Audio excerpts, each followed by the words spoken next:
Tell me to drop the class if I don't like your rules? Okay then, you'll lose 5 students and your job. So when I was a freshman in college, I registered for a basic-ass English 102 course that doubled as a humanities credit. I thought, great, 2 birds, 1 stone, despite the rate my professor for this class being abysmal at best. A few things to note: I have ADHD and dyslexia, so I've had a hard time reading most times, but especially handwritten stuff. Even my own. It's also important to note that I had an ADA allowance on file, meaning I get some permissions to allow me to take classes and function as normally as possible. These permissions include use of my tablet during class to write notes and about an hour longer on tests. Well, first day of class, the professor strolls in with the arrogance and snobitude of someone who thinks they're getting tenured this year. He starts talking, going over the syllabus, and says, there will be no phones, laptops, or technology of any kind in my class. You will write all of your notes by hand, which isn't going to work for me, so I raise my hand and ask him if I can talk to him privately about the rule.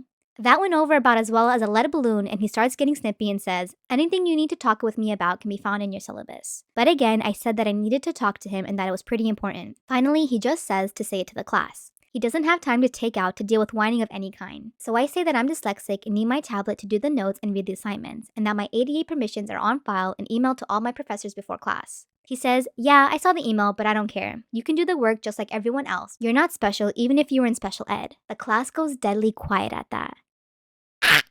I'm absolutely shocked at his bold and completely hilarious lack of awareness and care for his job. I'm staring at him open-mouthed and he thinks he won. He's got this smug little face like I've just been told and there's no other options, nor is there any way he'll regret his behavior. One of the girls in class finds her voice and calls out his ableism and lack of decorum, but he cuts her off saying, if you don't like my rules, you can drop the class. So she says, okay, and pulled out her laptop and dropped the class right in front of him. In taking the cue from her, 3 other students and I do the same and we leave class together at the same time. I've never met this girl before, but then she asked me if I want to go to the dean because honestly I'm really shaken, so I said yes, and we go straight there telling the dean of students what happened as well as the ADA counselor. They took the girl's statement and mine and discovered that this professor had pulled this shit for years but nobody wanted to get involved. 6 months later, I hear that not only had the professor not gotten tenured, but he was fired and blacklisted from teaching at the college level. For people who don't know what tenure is, that's when a teacher gets locked in and they're guaranteed their job safety. Am I wrong for calling the bride a slut at the wedding reception? Oh shit.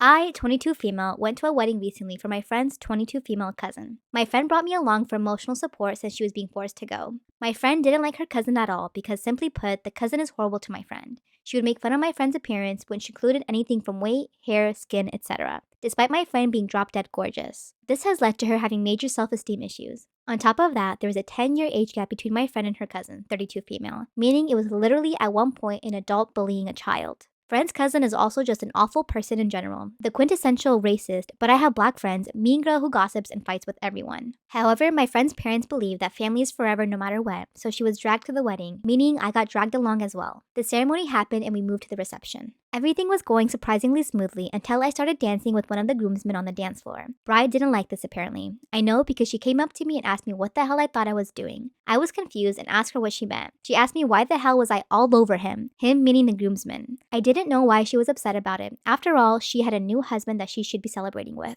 My friend intervened after she noticed the bride talking to me angrily. The bride turned to my friend and asked her why she brought this slut to her wedding. I wasn't too surprised given the stories I've heard about her, but nevertheless, that still stung. My friend told her to back off and not to say that to me. Bride said that I was indeed a slut for dancing with the groomsman. My friend explained to me that the groomsman that I was dancing with was her ex-boyfriend. I turned to the bride and told her that she just got married to another man, so it wasn't like she wanted her ex back. Why would you be okay with one of your husband's groomsmen being your ex? Why was the guy even okay with it? That's weird AF. She then told me that the chances are still high and that I have no right to put my hands on him. I laughed and said, oh, so you're the one that's actually a slut. Bride lost it, screaming at me, cursing at me, crying while her husband was trying to escort her away, and all the while I was laughing my ass off. I had a few drinks then. My friend had escorted me back away to our table. Now that the alcohol has worn off, as much as I hate her, I feel like I may be the asshole for saying that to the bride at the reception. According to my friend, she has been getting calls and texts from angry family members asking the both of us how we could ruin the bride's big day. So, am I the asshole? Am I wrong for expecting my girlfriend to pay for her stay at my family's cabin? 100%. My grandparents own a big old cabin where every generation after them have enjoyed annual family vacations. Due to the cabin's age, there is constant maintenance that needs to be done. Every time we replace, fix, or repaired something, there's another thing that needs fixing. We also started slowly renovating the cabin as the interior had become quite dated as well. These costs have become too much for my grandparents to handle alone, especially since their age means they can't do much of the work themselves and they need to hire professionals instead. This has caused them to implement a fee system. The rule is as follows. Every person from the age of 20 years old needs to pay an annual fee to be allowed to stay at the cabin. The size of the fee varies as it is calculated according to how many people plan on using the cabin and how big the upkeep costs for the previous year. I've happily paid the fee ever since the rule was implemented, and so have my parents, aunts, uncles, and cousins. Every summer, my extended family tries to find a weekend during the summer where most of our vacations overlap so that we can all meet at the cabin and catch up. I decided to invite my girlfriend along as I want to introduce her to this tradition, as she is someone I'm imagining spending many future summers at this cabin with. She was ecstatic about the idea of meeting my extended family and going to the cabin, as she's very curious about it after hearing me talk about it a lot. Naturally, I sat her down and told her about the rule and how she needed to pay, as everyone else paid, and it would only be fair for her to do so as well since she would be using the cabin when coming with me this year. This year's fee is around $200 to $400 depending on how many people use the cabin, due to a big roof leak and some pretty substantial water damage. The idea of paying this fee really upset her, and we had a big argument where she concluded with saying she would make other plans without me this summer. The rule is very simple and made completely fair on everyone. I don't understand why she thinks she should be exempt from it. My brother told me I should just pay her fee for her as my extended family would really like to meet her, but I really don't think that's fair to me to pay double the fee when she's completely capable of paying it herself. So, am I the asshole? Am I wrong for refusing to let my sister have my wedding dress? I, female 26, was supposed to get married to my fiancé, 𝗃𝗚𝗀𝗃𝗀𝗀 on August 17, but he passed away suddenly in a car accident a month before. It was so devastating and pain is pretty much raw for me. I moved back with my parents to get familiarity and support. My parents have been so helpful, but my twin sister and I aren't so close. She's engaged and getting married before the end of this year. She keeps ranting about her future in-laws expecting her to pay so much money for the venue and invite many guests. She said her fiancé can't afford much, and last week, she and my mom asked if she could have my wedding dress to wear at her wedding. I was shocked by her request, but didn't react intensely. I just politely declined. Why would you want to wear your sister's wedding dress?